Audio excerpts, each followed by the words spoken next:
finally, Vladdy in a big moment. 2 out. Kevin Biggio at second after a leadoff double from Brandon Belt. Drives in the game-winning run in the top half of the 9th inning with a double down the third base line.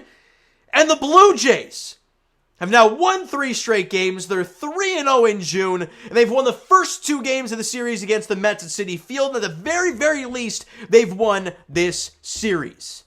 Now, is the offense still a problem? Yes. You had 10 hits today. You scored 2 runs. It's an issue. However, as of right now at least, they're finding ways to win games. And it's their pitching staff that's getting it done. Before we get into the details about Barrios and the pitching stuff, bottom of the 2nd inning, Daniel Vogelbach gets a double, scoring Starling Marte, giving them a 1-0 lead. Jays can't get anything going. They have the bases loaded in the top half of the 1st inning with 1 out. Can't get it done. They have other opportunities. Can't get it done. And I think it was the top of the 5th inning, I believe. They have 2 on, nobody out. Can't get it. Maybe it was the one in the 5th inning. But either way, top of the 6th inning. Brandon Belt leads off with a double. Then Matt Chapman walks. You have 2 on and nobody out. You get out. You get out. And now Kirky's up. And it's a line drive right at, well, maybe off to his left. To Francisco Lindor at short. He can't handle it. It trickles into center field. I'm thinking Brandon Belt's at second base. And then I see Francisco Lindor throw home, and Brandon Belt going head first. He's safe. And the Blue Jays have tied the game at 1. An RBI single from Alejandro Kirk, scoring the tying run with 2 out. A clutch knock for Alejandro Kirk. Then we go to the top of the 8th inning, and the Jays, Brandon Belt, another double, leads off the inning with a double. Then Chapman hits a ground ball to the second baseman, which moves Biggio, because he gave him a pinch run, over to third with less than 2 out. With Merrifield, chopper to short, throws home because Biggio's coming to the plate, and he gets thrown out. Then Varsho gets a single to right field. Whit Merrifield ends up at third base, and Kirky can't get it done because he strikes out with the ball in the dirt, and you get nothing out of it. It's like, oh my God, this team is so allergic to getting a big hit. And then you go to the top of the 9th inning. George Springer getting a single. Then steals second base. Bo Bichette then strikes out with 1 out. And I'm like, oh my God. So now we have 2 out. And I'm sitting here watching this game. And I'm like, Vladdy, if there's any time for you to finally come up with that big moment, it's right now. It is right now. And the first pitch that he sees is a cutter down and in off the plate by about that much. And it was a horrific call. John Schneider ends up getting tossed out of the game because of it, and I hate the umpires. You know what? I understand it's hard being an umpire, but when you toss a guy out and the coach comes out and all the umpire's doing is standing there, arm on his flipping hip. I was about to say something else.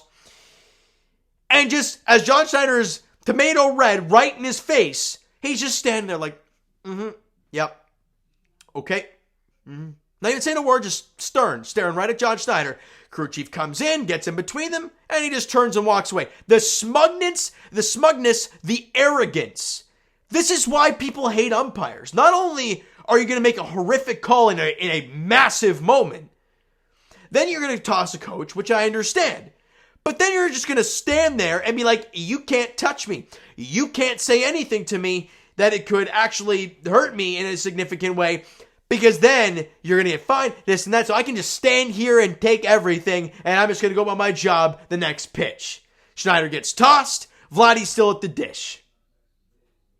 And he eventually gets an off-speed pitch from David Robertson.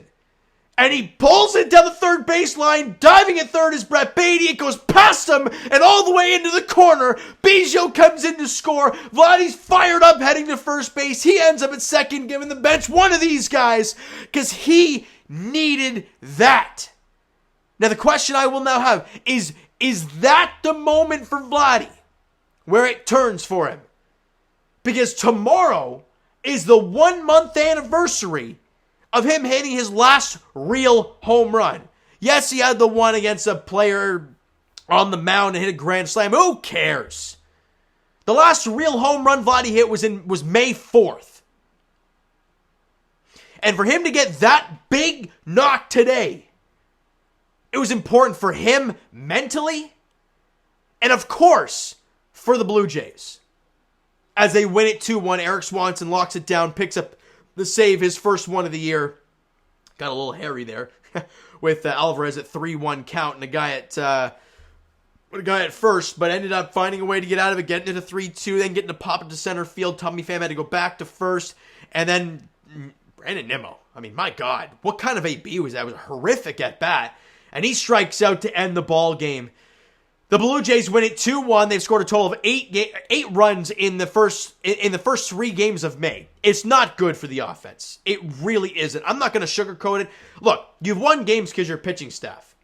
But offensively, George Springer had a 2-hit game. He was 2 for 5 with a run scored. Bo Bichette went 2 for 5 in the game. Brandon Belt went 2 for 3 with a run scored, and he walked once. He's hitting .262 with a .385 on base percentage. It's incredible.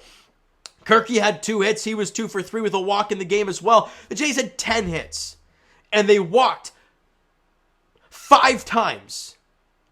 They had 15 base runners, and they had 2 runs. Nothing else you can say about it. Now, I'll be the Mets horrific with runners in scoring position. Today, they didn't get a hit with runners in scoring position. So, it is what it is. Well, let's get to the pitching staff, because that was other than getting hits and Vladdy, the offense, I'm good, thanks. Jose Barrios, dominant. 6 innings, 4 hits allowed, walked 3, but allowed only 1 earned run.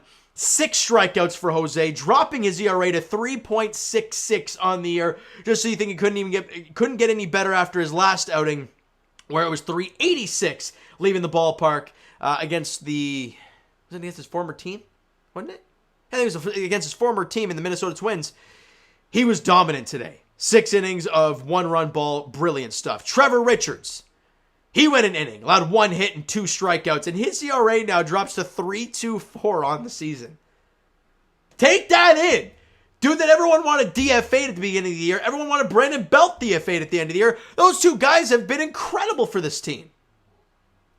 Nate Pearson, a weird outing because he threw majority sliders. But that was a scouting report against Starling Marte. He can't hit off speed very well. Threw him a ton of sliders, all sliders, and he struck out. Pearson went an inning, allowed no base runners except for the Chapman error, which shame on Chapman. But luckily didn't come back to haunt him, thank God. But had a couple strikeouts for Nate Pearson, and his ERA now drops on the year to 1.59. He has been remarkable. And Eric Swanson, as I mentioned, made us sweat a little bit there in the 9th inning, but did a job, got the save, went an inning, allowed 1 hit. Nobody else got a strikeout, and it was a strikeout to end the ball game for the Swan Dog. And the Blue Jays win it.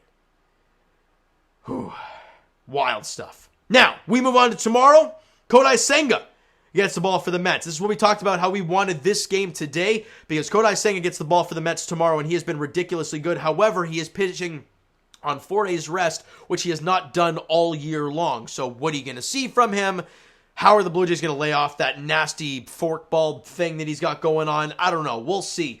And on the counter side, the former Japanese player, Yusei Kikuchi, gets the ball for the Blue Jays. And the question I have for Yusei, can you throw strikes?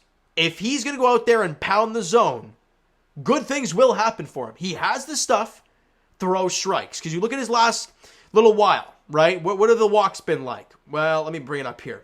So he had 5 against Milwaukee. He only allowed 2 runs, thank God. But he had 5 walks, not good. Tampa Bay, where he just got teed off on, he only walked 2 actually, but he was just throwing meatballs left and right. Walked 4 against the Orioles, only went 4 2/3, wasn't great. Then you look at the starts where he didn't walk many people. Against the Atlanta Braves, where he didn't walk a single guy, had 7 strikeouts, and actually wasn't great. So you know what? Screw it. Yusei, just figure it out, pal. Find a way. If the Jays can find a way to get... Look, my thing is this. Kikuchi throws strikes. Oh, who's calling me right now? Well, I'm just going to decline that real quick. Okay. Kikuchi, he's getting the start. You got to pound the zone. The offense, get to Senga early. Do not allow him to settle in whatsoever.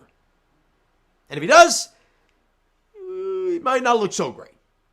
So it's very important they got this W today to at least win the series. But let's be honest, when you win the first two, you want that third one. That game is at 137? 140. Excuse me. 140 first pitch at Citi Field tomorrow. All right. So you know what, guys? That's going to do it for this one. If you enjoyed the video and the W today, smack that like button. I do appreciate it. Hit that subscribe button if you guys not already. Comment down below. Thoughts on the video. Thoughts on the game. Would you like, would you not like from today's game? For the Toronto Blue Jays, Twitter, Discord, Instagram, TikTok, all that stuff is down below. So check out there if you guys have not done so already. And I will talk to you guys, Jays Edition, of course, tomorrow afternoon. I guess I'll be talking to you guys maybe in the evening because I obviously work tomorrow. So we'll see. But anyways, I'll talk to you guys tomorrow no matter what. Jays Edition, the finale of the 3-game set against the Mets at Citi Field. Yusei Kikuchi, Kodai Senga. That's a pitching matchup there at 140. Thank you guys so much for listening and watching. Hope you enjoyed the video and the W today. We'll talk to you guys then.